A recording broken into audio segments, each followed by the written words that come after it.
Welcome to my channel math learning by Aamir. आज हम सीखेंगे अनुपात और समानुपात।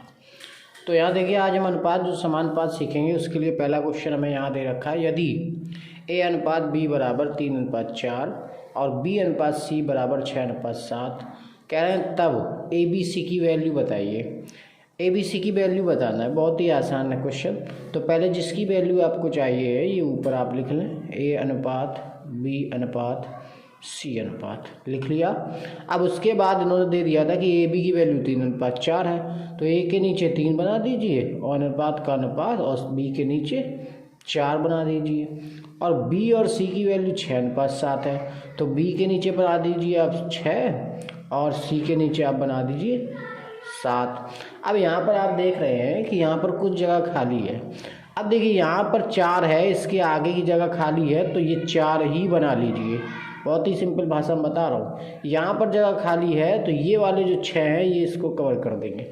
अब क्या है, अब मल्टीप्लाई है। क्या है? मल्टीप्लाई। देखना, 7 चौको 28 और अनुपात का अनुपात, 6 चौको 24 और अनुपात का अनुपात, 6 तिया 18। बहुत ही आसान भाषा में हमने ये निकाल लिए हैं। अगर ये कट जाते हैं, किसी संख्या से विभाज्य हो सकते हैं, तो इनको विभाज्य करना जरूरी है। तो देखिए ये 18 6 के पाड़े में, 24 6 के, लेकिन 28 नहीं, तो इसका मतलब ये हुआ हम इसे 2 से विभाज्य कर लेते हैं।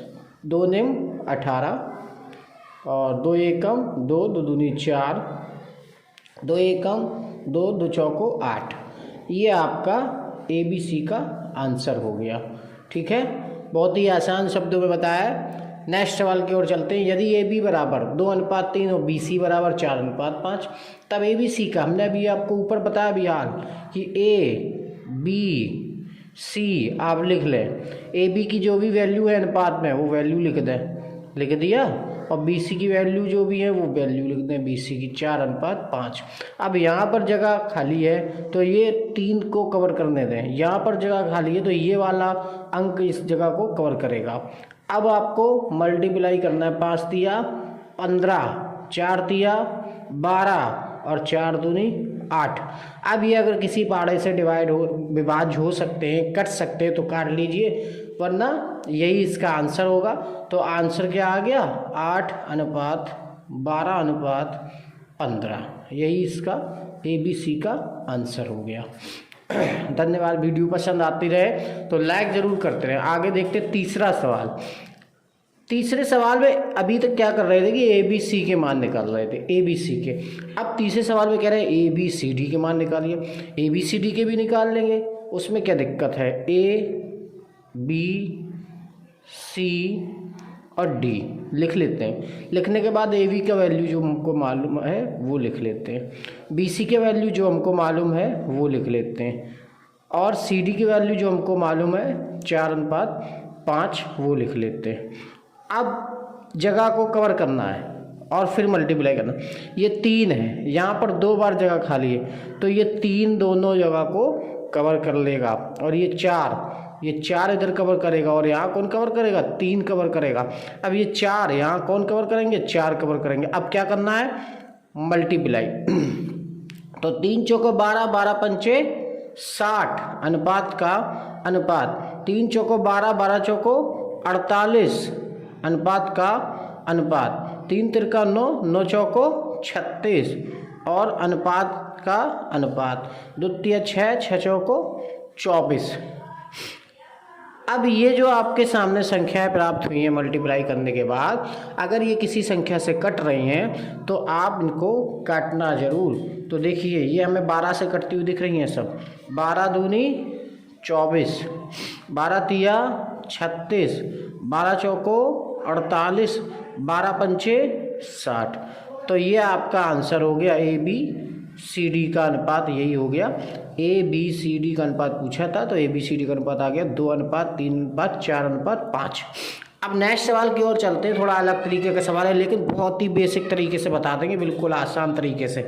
आप देख सकते हैं ना कि यहाँ पर a बराबर 2/5 भी लिख दिया और b बराबर 3/7 लिख दिया, 3/7 c लिख दिया। अब आपको मालूम है अनुपात को हम बटे में भी लिख सकते हैं। तो ये b देख रहे हो ना आप b, अब b आपका यहाँ पर गुणा में है और गुणा की चीज़ जब दूसरी साइड जाती है तो आप बताओ क्या लिख सकते हैं, बटे में लिख सकते हैं कि नहीं, लिख सकते हैं कि नहीं? ठीक है, लिख सकते हैं। और 2/5 यही है। ठीक है, आगे बढ़ते हैं। ये b, अब ये c गुणा में है। c गुणा का जब दूसरी साइड आता है बराबर के इस तरफ जाता है तो ये बटे में आ जाएगा। तो इधर क्या बचा 3/7। अब यहीं से आप जान लीजिए कि a अनुपात b बराबर हो गया 2:5। ठीक है, b अनुपात c बराबर हो गया 3:7। अब क्वेश्चन बिल्कुल बेसिक बन गया। अब आप तो ये करते ही चले आए हैं कि ए बी सी के मान निकालना, पहले ए बी सी को लिख दो, लिख दिया। अब ए बी की वैल्यू निकाल चुके हैं 2:5। अब बी सी की वैल्यू निकाल चुके हैं 3:7। ठीक है, खाली जगह कवर करना है, कौन करेगा कवर? 5 करेगा इस तरफ कौन करेगा? 3 करेंगे कवर। अब क्या करेंगे? अब करेंगे मल्टीप्लाई यानी कि गुणा। तो 5 सत्ते 35 और 5 तिया 15 और 2 तिया 6। अब ये किसी बाड़े से अगर कट रहे हो तो इनको काट लीजिए, अगर नहीं कट रहे हैं तो नहीं काटेंगे, तो हमें तो लगता है नहीं कट रहे, तो यही इसका आंसर हो जाएगा कि 6:15:35। ये किसकी वैल्यू आ गई? ये ए बी सी के मान आ गए। अब आगे चलते हैं, इसी क्रम में नेक्स्ट क्वेश्चन की तरफ चलते हैं। पीछे भी कुछ क्वेश्चन लिख रखे हैं मैंने, पीछे भी कुछ क्वेश्चन है प्रैक्टिस के लिए। ध्यान से आप पढ़ेंगे तो आपको बहुत मज़ा आएगा रेशियो पढ़ने में। कोई कठिन काम नहीं है, बिल्कुल आसान शब्दों में बता दूंगा मैं। ठीक है, लेकिन एक बात ध्यान रखें, हमारा चैनल है मैथ लर्निंग बाय आमिर, यहाँ लिख रखा है मैंने math learning Aamir by Aamir. Like share and subscribe करें। लाइक शेयर एंड सब्सक्राइब करते रहेंगे तो वीडियो ऐसी तरीके से मैं डालता रहूँगा, मनोबल बढ़ता रहेगा मेरा। तो आगे बढ़ते हैं, ए बी और सी डी और ई एफ। यहाँ पर देखो हम दिखा देते हैं, ये ए है, ये बी है, ये सी है, ये डी है, ये ई है, ये एफ है, और इन सब का अनुपात 3:5 के अनुपात में है। कहने का मतलब ये है कि ए बी की वैल्यू भी 3:5 है, सी डी की वैल्यू भी 3:5 है, ई एफ की वैल्यू भी 3:5 है। और कह रहे हैं कि M A plus N C plus O E अनुपात M B plus N D plus O F बताइए। तो ठीक है, बता देंगे। आपको मालूम है कि अनुपात जो होता है वो बटे में लिख सकते हैं। अनुपात जो होता है वो किस में लिख सकते हैं? बटे में लिख सकते हैं। चलो लिखते हैं, तो देखिए एम ए प्लस ये वाली लिख रहे हैं line N C plus O E बटे M B plus N D. ठीक है, एन डी, और 1 मिनट रुक जाइए, ठीक है, प्लस ओ एफ, ये लिख लिया मैंने। यही चीज़ को मैंने बटे में लिख लिया है क्योंकि मुझे इसी का अनुपात बताना है।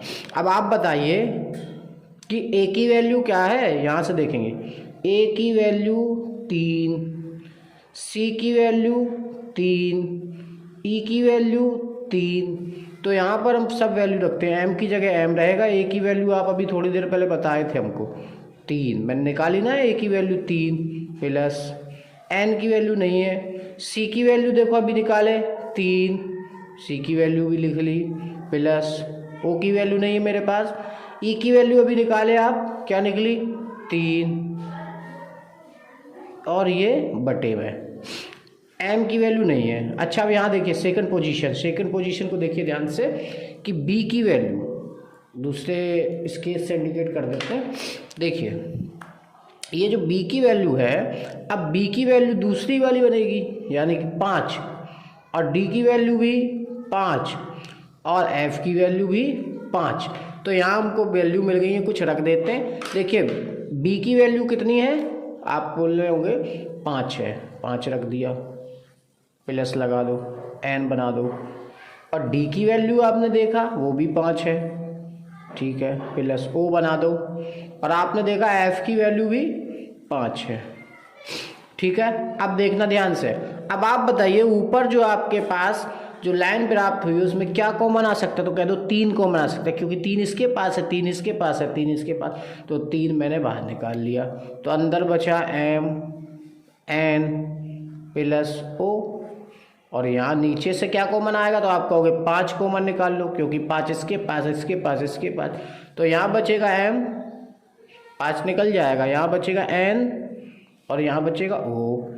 अब देखिए, आप देख सकते हैं कि ये चीज़ और ये चीज़ समान है और मल्टीप्लाई में भी है, तो यहाँ से इसको इससे काट देते हैं, और जब ये कट जाएगा तो हमारे पास बचेगा 3/5, जिसको हम क्या लिख सकते हैं, 3:5।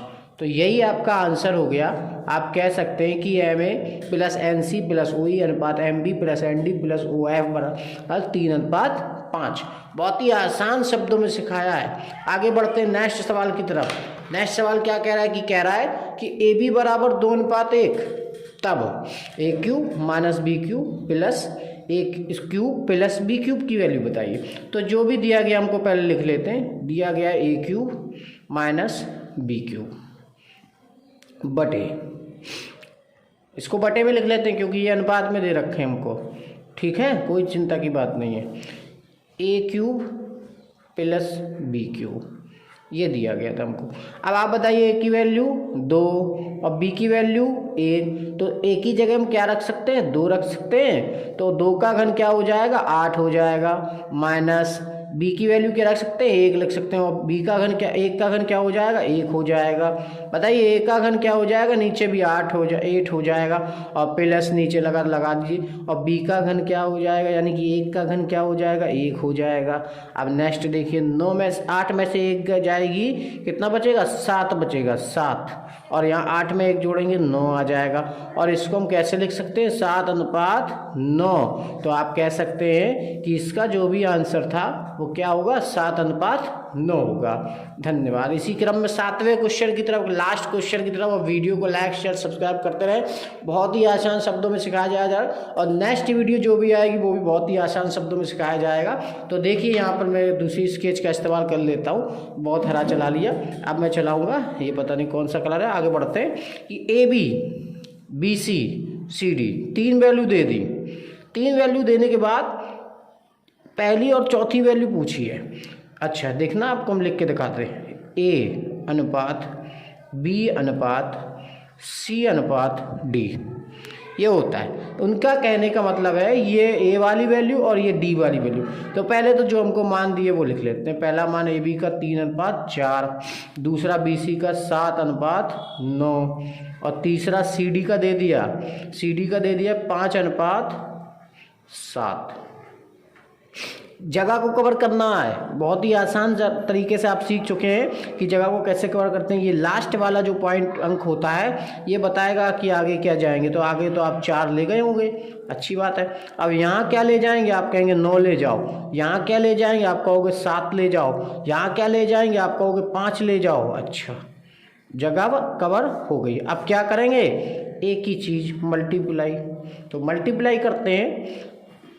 अगर आप मल्टीप्लाई करेंगे तो बेसिक तरीका है। अगर मैं आपको बिना मल्टीप्लाई करे बता दूं, देखिए हमारे पास उसने किसकी वैल्यू पूछी है, ए और डी की पूछी है। किसकी, तो एक काम करो, ए की वैल्यू सब उठा लाओ। ए की ये है ना 3, 7, 5, 3, 7 और 5, ए की वैल्यू आपने उठा ली। अनुपात लगा था, लगा दो। देखिए बी सी से हमको कोई मतलब ही नहीं रहा, क्योंकि जो उसने हमसे कहा है कि ए की वैल्यू और बी डी की वैल्यू, ये वैल्यू यानी कि ये वैल्यू और ये वैल्यू चाहिए हमको ए डी की। तो यहाँ मैंने ए की सब मान उठा लिए, यहाँ से 3, 7, 5, और यहाँ से मैं डी का उठाऊंगा। तो डी के देखना ध्यान से, डी के क्या है, 4, 9 और 7। अब आप ध्यान से देखिए, 7 से 7 चले गए, 3 एकम 3, 3 तिरका 9, और आप बोलेंगे कि ए की वैल्यू बच गई, यहाँ पर क्या बच गई, 5, और 3 चौको 12, तो इसका मतलब ये हुआ कि ए डी का जो आंसर आएगा ए अनुपात बी बराबर वो क्या आएगा 5:12। तो जान रहे होंगे कि बहुत ही आसान शब्दों में मैंने सिखा दिया कि ए डी की वैल्यू कैसे निकल